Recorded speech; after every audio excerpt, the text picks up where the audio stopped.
Kutaura kana kusataura mamiracles haasi kumira. Amai Magaya vari muprison vari kunzi vakanamatira amai vabuda vachiita testimony vakati Mwari waMagaya akazviita nenzira yakafanira kuti kapu iyi isungwe. Amai vakandinamatira ende zvino ndabuda.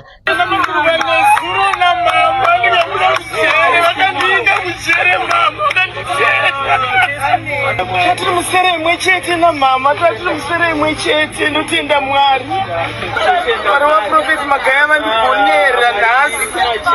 Mwari waProfeti Magaya vandirwira ndiri mujera ndamboda kunyara kuti baba vangu vari mujera. Zvakare amai Magaya vari kulidha kuPrayer Mountain vachigadzirirawo kubuda kwaDhedhe. Welcome back to the channel. Please don't forget to like and subscribe. Nyaya dzacho dzakawanda dziri kungonzi mukomana nemudzimai wake vakaita. Hatichazivi kuti kunenerwa here kana kuti nyaya dzamashuwa. Muna 2017 vari kunzi zvakare vakauraya umwe musikana angati ane mimba.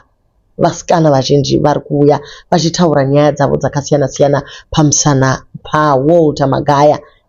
Unotopedzisira woshaya kuti chokwadi ndechipi, pane creative writing here kana kuti dzimwe chokwadi. Pane vamwe sisi vari kutaura kuti vane mwana naprofeti wavakaita uye izvezvi vane mimba ine 7 months vakadanana vachigadzira kuyunivhesiti. Tichazvitaura zvese pavidhio irori. So guys tisati tanyanyisa kupinda zvakadzika dzika kune vai vasati vatora funeral policy. Aiwa ndonguva yacho ino.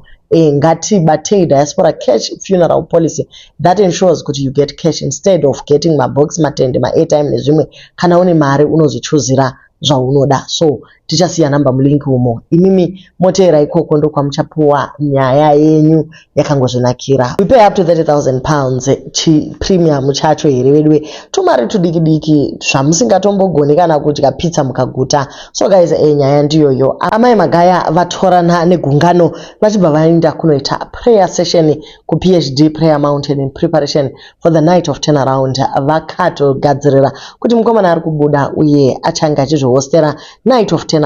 Ndo pamunoona kuti madzimai akasenga zvinorema. Pamwe pacho unotoona kuti ndo pane sosi yemari yamaloya ipapa unotofanira kushinga wokontinya. Manetizens ari kuti koma Kristu muri kuita seiko kunge makabrainwashwa. We are still reliant on religious leaders to guide us to God just as the Jews depended on the Pharisees. Pamwe pacho unotoona kuti aiwa panoda kuti usumuke uzvimirire wega. No wonder why missionaries came before roads vakabudirira kunyanya muZimbabwe nekuti vanhu vanongotenda zvese zvese. These people are in a cult, but they are too brainwashed to realize that they are literally a flock of blind sheep that are being played for financial gain by their papa and mama. Grown people, parents, vana gogo vane vazukuru vari kutodana ava vairi kuti mama and papa. You call them your parents when they are actually your grandchild's age. Kupusa vedwe hakudi kudaro. Call unto God who alone says your heart uri wega. Hautombo need kuti PhD ministries ikumirire.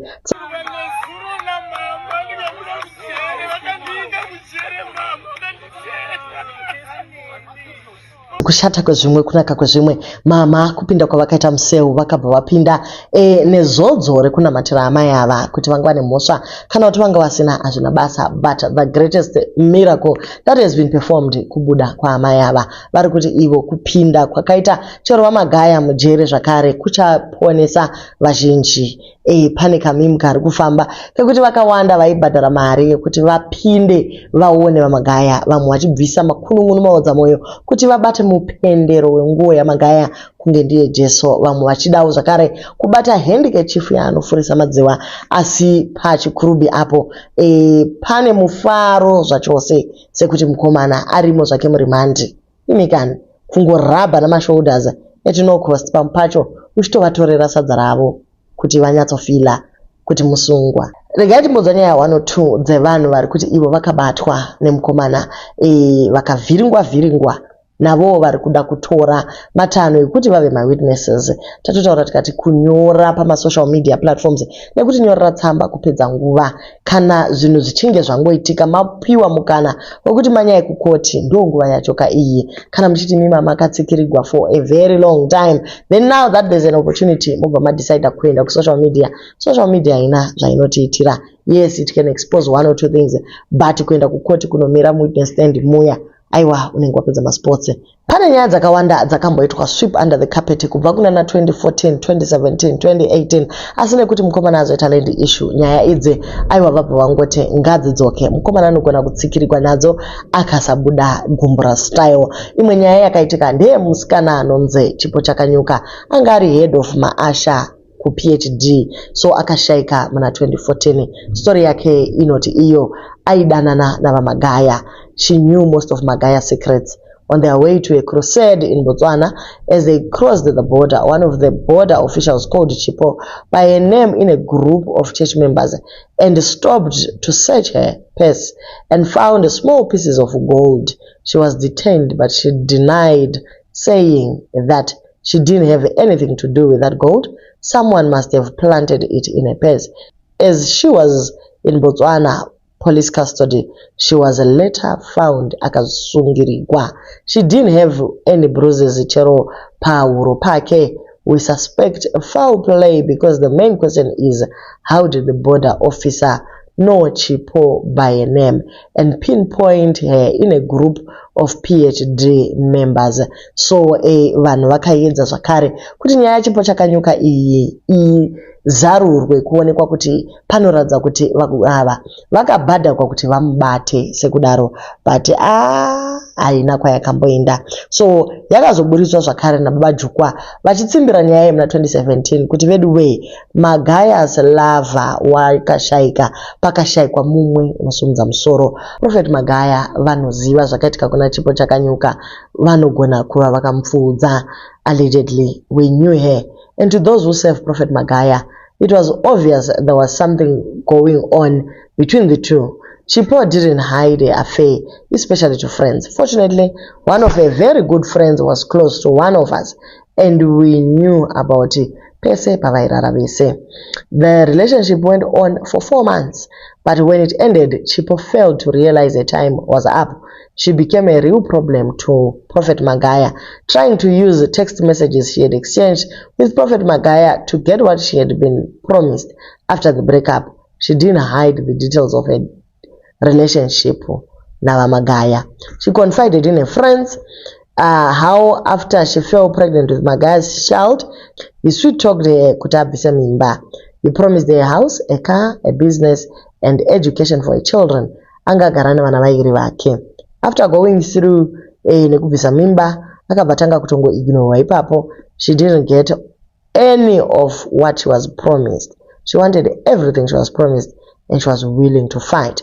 Just before she was sent to Botswana, she had an interview with a report from the Sunday Mail with an intention of exposing the affair.